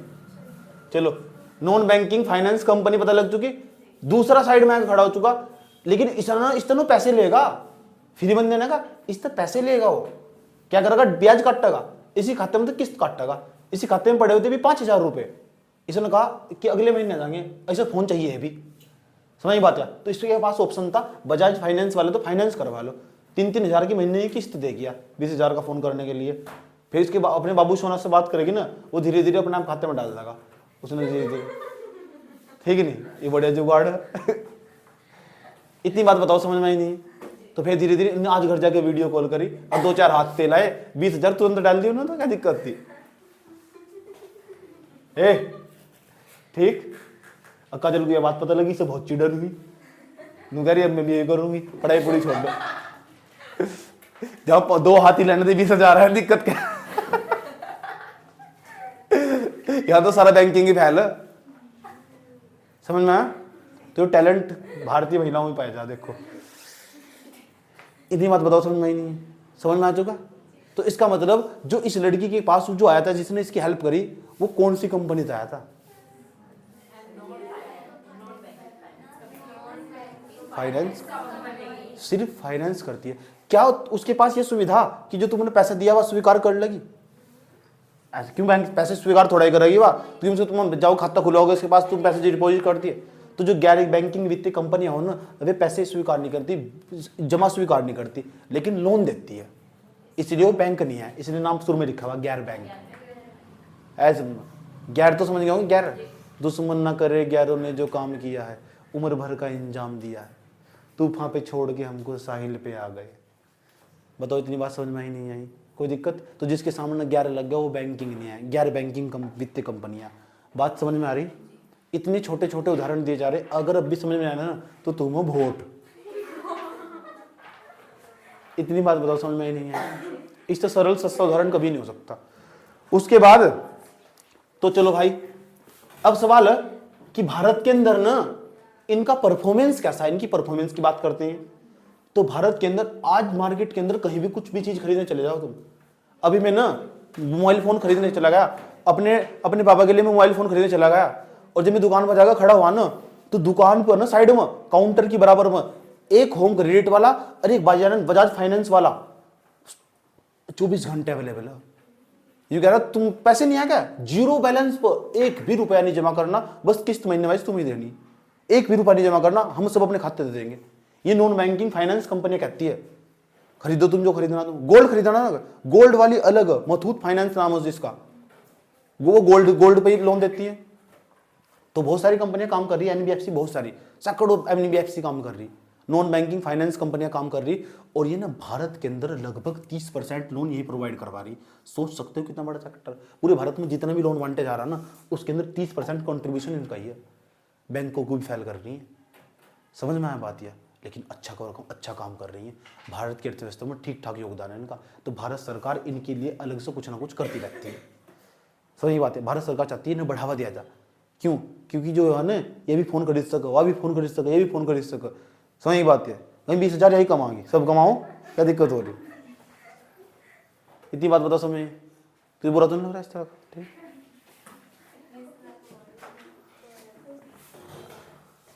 हाथ हिलाओ, 20,000 कमाओ, आ जाओ।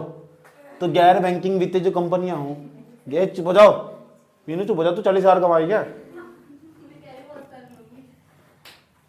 गैर बैंकिंग वित्तीय कंपनियां, इनका योगदान आज भी, इनका कंट्रीब्यूशन है ना, जब इकोनॉमिक सर्वे पढ़ोगे तो वहां देख लेना सही और करेक्ट डाटा कितना होगा। मैं इसमें श्योर नहीं हूँ, आज समझ में, जो डेट और जो रेट है ना, इस पर मेरे साथ कंसेशन नहीं करा बेटा, समझ में आया बात है, लेकिन तुम्हें याद कर रहा है बिल्कुल भी क्या है।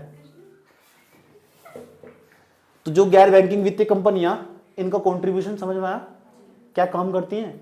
अब जरूरी है, अगर वो गैर बैंकिंग वित्तीय कंपनियां ना होती ना, तो भूखी सड़ती आज यार, समझ में आया बात यार, जो बैठी हुई यहाँ से, तो इसका फायदा हुआ नहीं हुआ?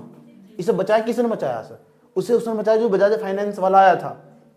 समझ नहीं बात, इसी बाबू सोना ने नहीं बचाया सर, वो तो टाइम पाता ही नहीं। समझ नहीं बात यार, वो बजाज फाइनेंस वाला आगे बराबर में खड़ा हुआ, उसने बचाया सर। इतनी बात बताओ, समझ में नहीं है कोई दिक्कत? गैर बैंकिंग वित्तीय कंपनियां समझ में आ चुकी, बजाज फाइनेंस वाले जगह जगह मिलेंगे तुम्हें। अब आज ये बात, मैं पेंटागन के अंदर ना एक पता क्या लेने चलेगा, एलईडी लेने चले गए हम, सोचे बड़ी एलईडी लेकर आते हैं। मैं जाकर खड़ा नहीं हुआ वहां से ना, बराबर में बैठा था होम क्रेडिट वाला। मेरी उम्र कितनी? मैंने कहा 23 साल। अच्छा क्या हुआ? तुम सका मेरी उम्र कितनी? 23 साल। मेरी नहीं, मेरे दोस्त के बराबर वाले, मेरी तो 20 साल ही थी। हमें जो साथ गया था, मैंने कहा मेरी तो 20 साल, उनकी 23 साल थी। ये पढ़े मैं पढ़ा रहा हूँ मैं यहाँ से, मजाक चल रही है यहाँ पे?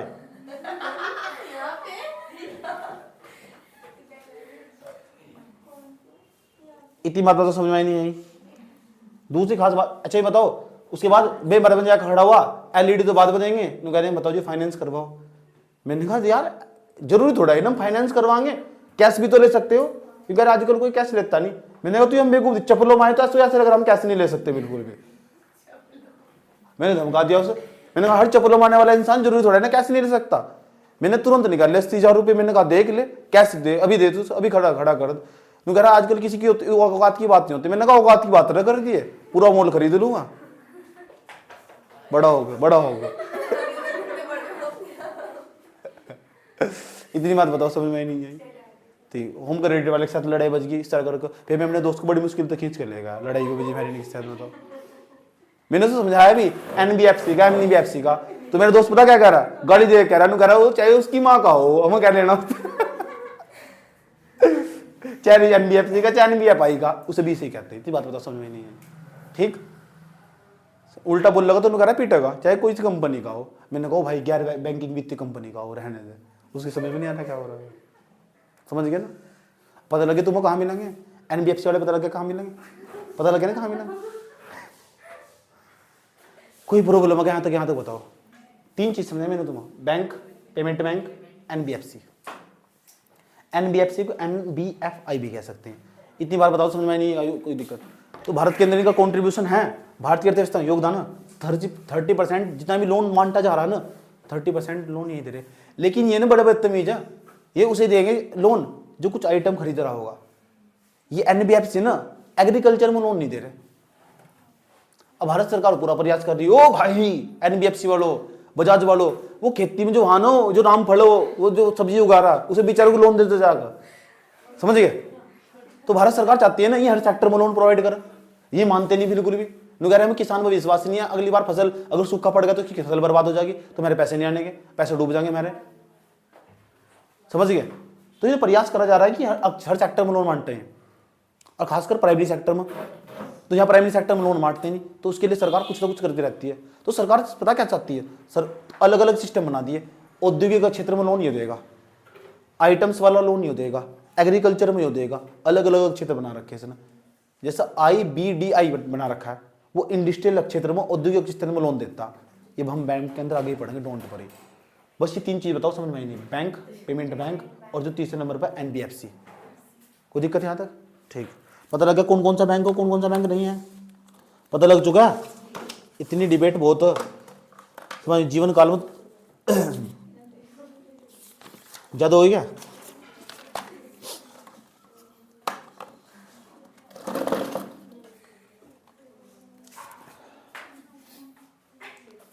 तीन चीज बताई मैंने, तुम बताओ क्या क्या बताया? नंबर 1 बैंक के बारे में समझाया, दूसरे नंबर पर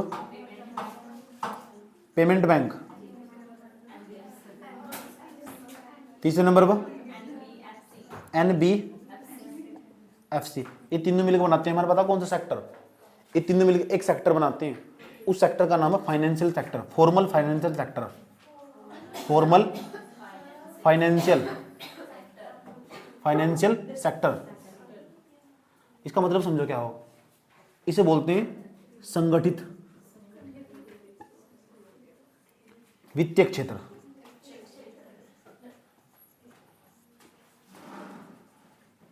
देख लो, पूछो संगठित वित्तीय क्षेत्र क्या हो?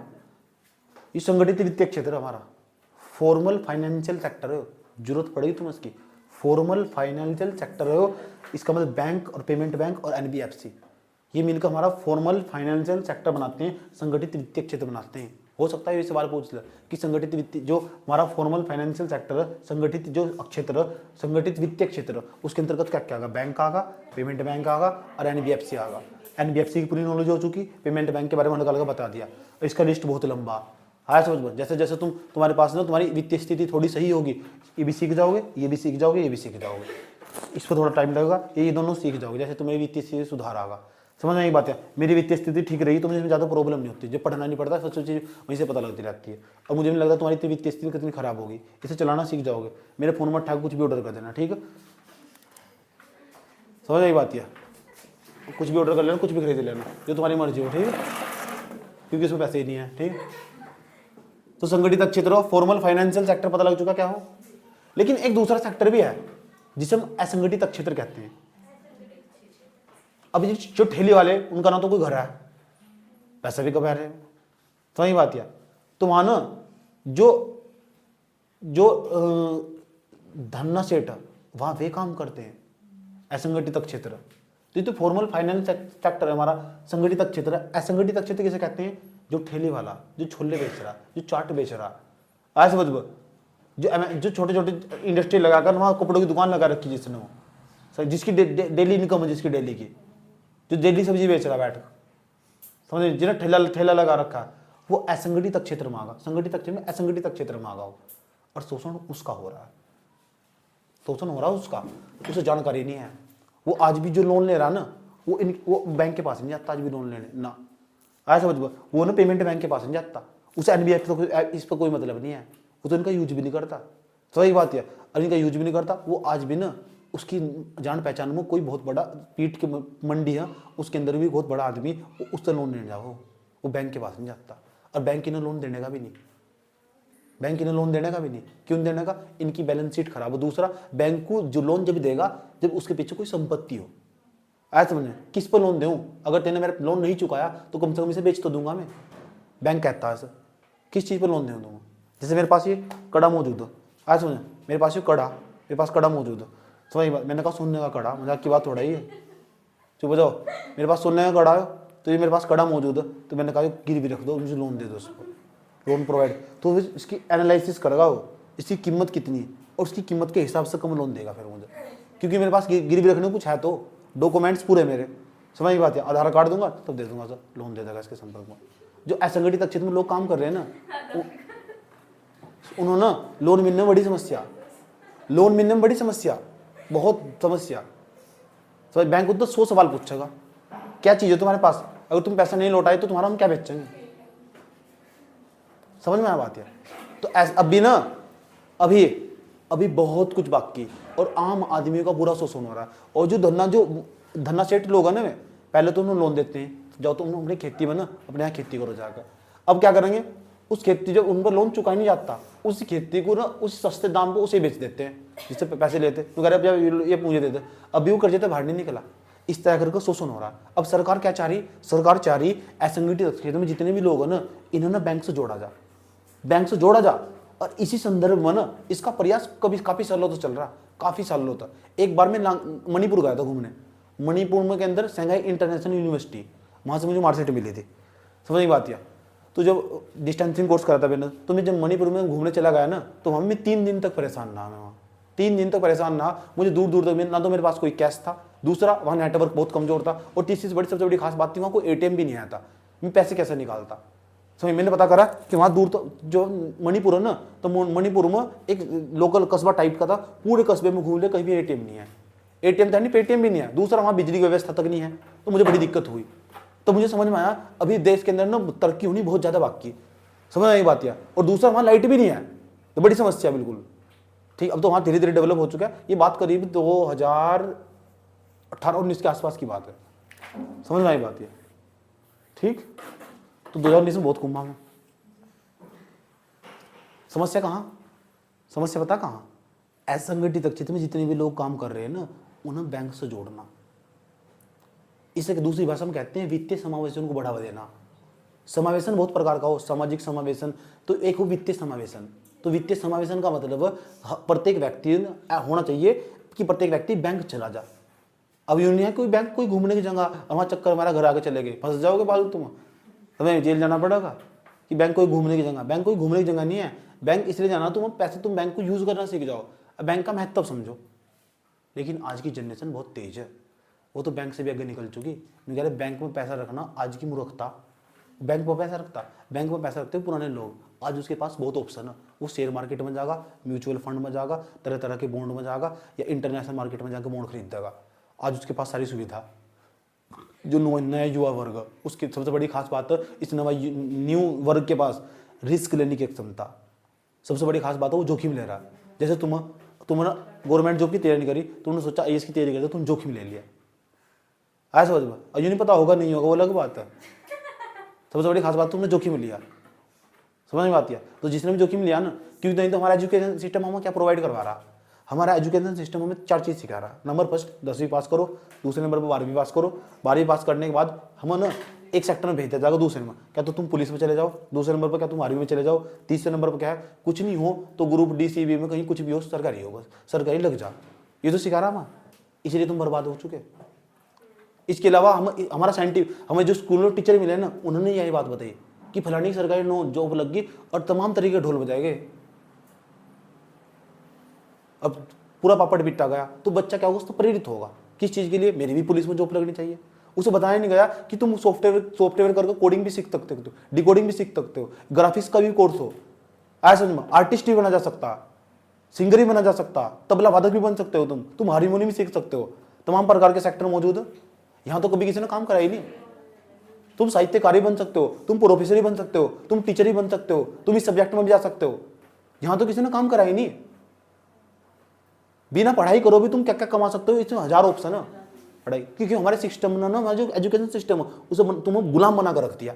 वही 4-5 चीज गिनी चुनी चीज बता रहा तुम्हें, समझ में आया बात या। लो मैंने क्या कहा तुम्हें, सरकारी गवर्नमेंट जॉब अच्छी बात है, लगती है, बहुत लोग बहुत खुश है, मुझे जरा सी भी पसंद नहीं है।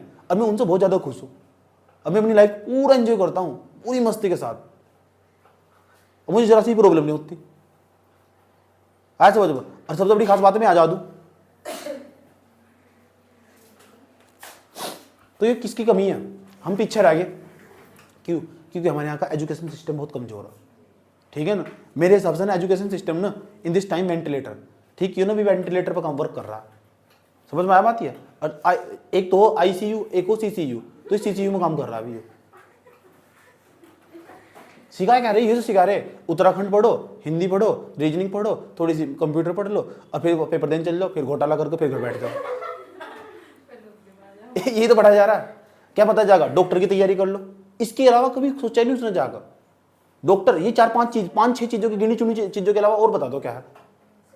इसके अलावा ना 500 चीजें जिनमें से ज्यादा पैसा प्राइवेट सेक्टर के अंदर, इतना पैसा अगर तुम सीखना स्टार्ट कर दो कि सरकारी गवर्नमेंट जॉब कुछ भी नहीं है, 30-35 हजार रुपए की, इतना पैसा वहां। यहाँ तो 35 हजार रुपए के जब होंगे, जो 8 साल ऐसी तैसी करवा लगा, और वहां ना स्टार्टिंग ही 35 हजार तो ऐसे भी सेक्टर मौजूद है। तो क्या हमें इस तरह डिजाइन नहीं करा गया ना, अभी क्या हमें इस तरह डिजाइन कर दिया गया और ये इसको जॉब तो बहुत बड़ा जॉब हो, ये तो कर नहीं सकते, ये क्या अफवाहें। चाहे सिलेबस का ऐसे नहीं पता, यूं नहीं पता जीएस फर्स्ट में पहले नंबर पर क्या है, ऐसे समझ लो। प्रस्तावना नहीं पता, प्रस्तावना भी कुछ चीज हो। ज्ञान बांटने में कमी नहीं है किसी की। तो क्या है हमारा जो मैकेनिज्म बना रखा है ना चारों तरफ, वो तुम्हें बर्बाद कर रहा है, देश को बर्बाद कर रहा हो। समझ में बात यार। तो अगर तुम काम करना चाहो तो वहां काम कर सकते हो, अगर देश को सुधारना चाहते हो तो इस क्षेत्र में काम करना होगा। अगर इस सेक्टर में रिफॉर्म हुआ ना, तो मजाक नहीं कर रहा, हमारा देश बहुत ऊपर जा सके। इस सेक्टर पर जो भी गवर्नमेंट इस सेक्टर पर काम करती है ना, वोट भी उसे दो। समझ में आया बात यार। जो आज तुम है ना, आज तुम, ये सब किसका नतीजा? तुम्हारे एजुकेशन सिस्टम का नतीजा। हमारे यहाँ हिंदी मीडियम के स्कूलों की गुणवत्ता इतनी खराब है, इतनी खराब है। मैं इतना पढ़ा, इतना लगनशील बच्चा जो तुम्हारे सामने भर भर के पढ़ावे ना, आए समझ में। इस एजुकेशन सिस्टम ने मुझे पीछे खींच दिया। समझ बात यार। 12वीं क्लास से पहले जब तक मैंने BA BSc नहीं करी ना, मैंने किसी लड़की की तरफ को आंख उठा कर मैंने देखा, हाथ जोड़कर नमस्ते करके आगे निकल दिया। उसके बाद तो पता नहीं क्या क्या हुआ। ठीक समझ बात। इतनी बात सोच लो, इतना सीधापन था मेरे अंदर। मैं इतना पढ़ने वाला था, मैं इतना खतरनाक था पढ़ने में कि मैं चाहता ना तो ये ना मुझे दूसरा अम्बेडकर बना सकते थे, कोशिश नहीं करी इन्होंने। सब किसकी कमी? एजुकेशन सिस्टम की कमी। तो जिस एजुकेशन सिस्टम ने मेरे 4-5 साल खराब कर दिया ना, मैं इसे ही बदल दूंगा। ठीक है, क्या तो बदलूंगा? नहीं तो बदलने वालों में तो नाम आ ही जाएगा। नहीं तो तुम बदलोगे। लेकिन तुम्हें मेरे विश्वास नहीं है, तुम भ्रष्टाचार बहुत करोगे यार। हाँ तो पता लग चुका। चलो अब हम कल बात करेंगे। लेकिन बैंक की खास बात पता क्या है? बैंक की खास बात है, बैंक इसी जंक्शन पर काम कर रहा है कि बहुत सारे लोग ना उसके अंदर आने वाले, एक साथ कभी नहीं आने के और एक साथ पैसा कभी निकालने। जिस दिन भी ऐसा हुआ बैंक बर्बाद हो जाएगा। और मैंने तुम्हें बताया जो फॉर्मल फाइनेंशियल सेक्टर है ना, बैंक, पेमेंट बैंक और जो NBFC मिलकर बनाते हैं, कल को बैंक से अपनी कहानी स्टार्ट करेंगे, कॉमर्शियल बैंक से। फिर पेमेंट बैंक पर जाएंगे, फिर भी NBFC के बारे में तो पूरा पढ़ेंगे। तो यहाँ से हम दोबारा पढ़ेंगे बैंक से। तो जो तुमने आज जो भी सीखा ना, उसे नोट कर लेना सब चीजें। इतनी बात बता दो, समझ में आई नहीं आई भाई।